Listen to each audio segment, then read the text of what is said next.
On paper, the SD40 was the ultimate mountain freight locomotive until trains began overheating and dying inside tunnels, leaving crews stranded miles from help. Some said the failure was fatal, but a near-accidental change, relocating the air intakes, ignited controversy, skepticism, and in time, legend. How did a supposed design mistake rewrite railroad engineering and turn disaster into the greatest comeback in freight rail history? The answer begins where most thought the story would end. Mountain railroading on the Southern Pacific and Rio Grande meant facing some of the most punishing environments in North America. Donner Pass, perched above 7,000 feet in the Sierra Nevada, carves a path through granite and snowfields, with tunnels stretching for miles beneath the surface. The Moffett Tunnel in Colorado runs over 6 miles under the Continental Divide at 9,200 feet. These are not just scenic routes, they are survival tests for machines and crews alike. Inside these tunnels, the air feels thick and stale. Diesel exhaust hangs in the darkness, mixing with the sharp tang of oil and hot metal. When a train enters a bore, the temperature can spike in minutes. Hot air from the lead engines rises and pools against the tunnel ceiling, while the confined walls trap heat and fumes. On a slow climb, the entire locomotive lash-up can become engulfed in a wave of superheated air. Crew members recall the sensation of heat radiating through the cab floor, the smell of paint and wiring under stress, and the constant rumble of engines straining against the grade. The tunnels worked against them as much as the terrain did. Ventilation is limited. Most tunnels and snow sheds offer little more than narrow portals at each end, with only the motion of the train pushing air through. In winter, snow and ice block natural airflow. In summer, the rock itself radiates stored heat back onto the tracks. The air at these altitudes is thinner, reducing its ability to cool engines already pushed to their limits. On Donner Pass, some tunnels run for more than 2 miles without a break. The Moffett Tunnel is even longer. For locomotives, this means prolonged exposure to a closed environment where every degree matters. Ventilation, or the lack of it, was the silent enemy. Grades on these routes reach up to 2.2%, demanding maximum power for extended stretches. The combination of steep climbs, long tunnels, and high elevation creates a perfect storm, a place where even the most advanced engines of their time struggled to keep cool. For years, crews braced themselves before each run, knowing that a breakdown in these conditions could leave them stranded, isolated by miles of mountain and stone. Grades and altitude turned routine runs into serious tests of both machine and crew. Locomotive crews on the mountain districts learned to watch the gauges with a kind of dread. As the train crawled through the heart of a tunnel, engine temperatures would climb relentlessly. It started with a warning light, then a drop in horsepower as the locomotive's control system cut back power to protect itself. On the steepest grades, that automatic derate could mean the difference between cresting the summit and stalling in the darkness. Maintenance logs from the era are filled with notes about SD45s shutting down in the middle of a run. Sometimes 2 or 3 units in a single lash-up would overheat within minutes. When the lead engine's turbocharger began to surge, the whole train would shudder, threatening to lose momentum entirely. Mechanical supervisors scrambled to keep trains moving. In the Roseville and Denver shops, teams worked late into the night to patch up overheated engines, replacing scorched wiring, seized pistons, and cracked cylinder heads. Each failure meant lost time and expensive repairs. On Donner Pass, a single stall could back up freight for hours, with traffic stretching for miles down the mountain. Records from Southern Pacific detail dozens of trains forced to wait out the cooling cycle, idling in the gloom while their schedules unraveled. Crews reported the frustration of being stranded in a tunnel, forced to radio for help, as the heat inside the cab became unbearable. The cost of these incidents added up quickly. Every hour a train sat immobilized, revenue slipped away. The railroad tried workaround after workaround, running extra helper engines, reducing tonnage, even pausing to cool the fleet before entering the longest bores. Nothing solved the underlying problem. By the early 1970s, the SD45's reputation in mountain service was battered. The mechanical department faced a crisis that threatened not just performance, but the entire business model for moving heavy freight over the Sierra and the Rockies. The need for a true solution was now impossible to ignore. EMD's engineering team gathered around stacks of temperature logs and airflow charts, searching for a solution that did not exist in any manual. The answer, as it turned out, was hiding in the physics of the tunnels themselves. Inside those long mountain bores, hot air from the locomotives would rise and collect against the tunnel ceiling, leaving a layer of cooler, denser air right along the track. Conventional SD45Ts, with their radiator intakes mounted high on the hood, kept pulling in the hottest, dirtiest air available, exactly where the heat and exhaust pooled. Every time a lash-up entered a tunnel, the engines were forced to breathe their own waste heat, pushing cooling systems to the edge and beyond. The breakthrough came when EMD and Southern Pacific engineers decided to move the air intakes down to walkway level, close to the rails. This was not a minor tweak. It meant cutting new intake grills into the lower rear of the long hood and completely reworking the ductwork inside. The radiators themselves were raised higher, while the cooling fans, traditionally mounted above the radiators, were relocated underneath. This created what the shop crews called the cold side fan arrangement, with the fans now drawing cooler air from track level, forcing it upward through the radiator cores, and then exhausting it out the top. Field tests in Sierra tunnels began with instrumented SD45s fitted with chart recorders and thermocouples. The data was clear. Air drawn from walkway level ran 10 to 20 degrees Fahrenheit cooler than air taken from the upper sides of the locomotive. That difference was enough to keep the engine's water temperature in the safe zone, even on the steepest, slowest climbs through the heart of the mountain. The cooler intake air also carried less suspended exhaust and tunnel dust, reducing fouling of the intercoolers and aftercoolers. Turbocharger surging, a chronic problem on the 20-cylinder 645E3 at altitude, became far less frequent since the incoming air was denser and more stable. The new intake position forced a rethink of the entire cooling circuit. Airflow now traveled in a vertical path, up from the intakes at walkway level, through the fans mounted below the radiators, then forced through the radiator cores and out the top of the hood. This reversed the old pattern, where fans above the radiators tried to pull hot air downward, often fighting against the natural rise of heat in a tunnel. With the SD45T-2, airflow was always moving in harmony with the environment, not against it. The engineers also addressed a chronic maintenance headache. The original SD45's solder-bonded 8-row radiator cores had a tendency to crack and leak under sustained heat. The SD45T2 used narrower, mechanically bonded cores with heavy-duty headers that could absorb more thermal stress. The new arrangement allowed for easier fan access, 3 fan doors per side instead of 2, and longer unflared radiator sections that improved heat transfer without adding extra weight. These changes were not just theoretical. Every prototype run generated more data, and every chart confirmed the same story. Lower intakes meant cooler engines, fewer shutdowns, and more tonnage moved over the summit. The SD45T2's cooling system, born from field improvisation and relentless testing, would soon become the blueprint for reliable mountain railroading.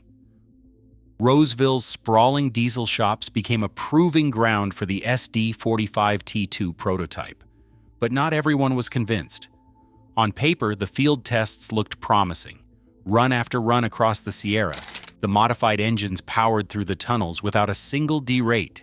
Chart recorders traced smooth lines where there had once been spikes and shutdowns.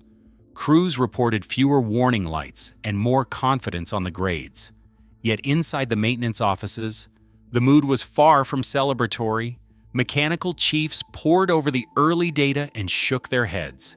The new walkway-level intakes, they argued, would turn the locomotive into a vacuum for every bit of debris along the right-of-way. Dust, snow, and ballast kicked up by passing trains threatened to clog filters and foul the radiators. Internal memos from the period reflect a persistent anxiety.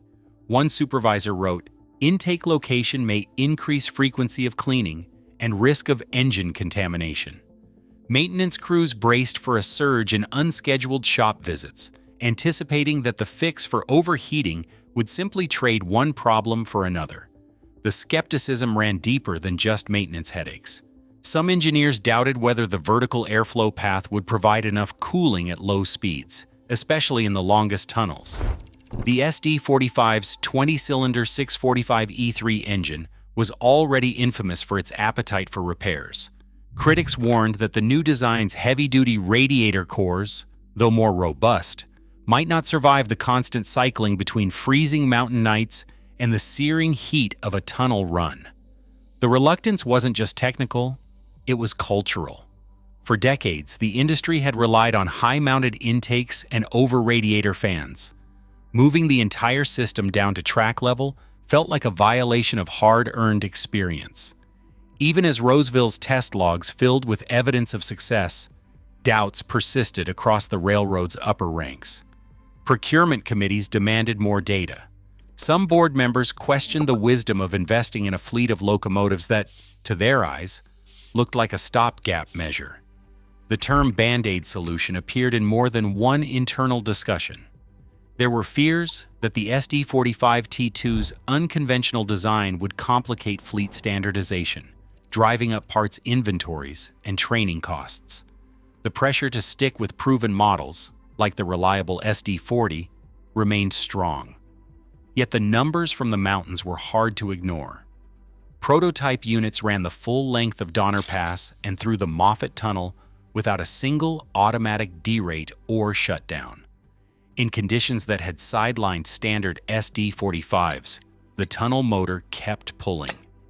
The contrast between field results and institutional resistance sharpened with every successful test. The mechanical department's objections, though grounded in real-world concerns, began to sound less like technical arguments and more like the last stand of old habits. The stage was set for a decision that would test the railroad's willingness to gamble on a solution born from desperation and proven in the harshest territory on the continent. Southern Pacific's boardroom filled with tense voices and stacks of engineering reports. The data from Donner Pass and Roseville's shop floor painted a clear picture. Standard SD45s simply couldn't survive the punishment of the mountains. But the solution on offer was anything but conventional. The SD45T-2, with its low-slung air intakes and reworked cooling system, was still seen by many as a risky experiment. Maintenance chiefs warned of new headaches, procurement committees grilled the engineers, and some directors questioned whether a custom fleet made sense when proven alternatives like the SD42 were available off the shelf. Despite the doubts, Southern Pacific's leadership made their move. In early 1972, they authorized a contract for 247 SD45T-2 units, at the time the largest single order of this kind. The paperwork committed the railroad to millions in capital, with a delivery schedule stretching over 3 years. Board minutes from that winter reflect the weight of the decision. The new engines would become the backbone of mountain operations, replacing SD45s that had failed too often on the grades. There was no fallback plan. Once the order was signed, the railroad was locked in. Denver and Rio Grande Western watched the Sierra tests closely. Their own main line, threading through Colorado's Moffat Tunnel, faced the same suffocating heat and thin air. After reviewing Southern Pacific's early results, Denver and Rio Grande Western's board approved a fleet of 73 SD45T-2s. This was no small commitment for a smaller railroad. The order represented a major share of their road power. Both companies placed their bets on a design that until months earlier had existed only as a field retrofit and a stack of temperature charts. Production schedules were drawn up. EMD's assembly lines in LaGrange, Illinois shifted to the unique specifications demanded by the tunnel motor contract. Each locomotive would leave the factory with the distinctive low-level intakes, heavy-duty radiator cores, and the under-radiator fans that defined the new approach. Delivery logs from 1972 to 1975 show a steady stream of SD45T2s rolling out, destined for Roseville, Denver, and the mountain passes beyond. The scale of the gamble was clear. Southern Pacific and Rio Grande staked their reputations and their future mountain traffic on a locomotive nobody else wanted to touch. The risk wasn't just technical. If the tunnel motors failed to deliver, the cost would be measured in lost revenue, stranded trains, and years of recovery. But with the contract signed and the first units arriving, there was no turning back.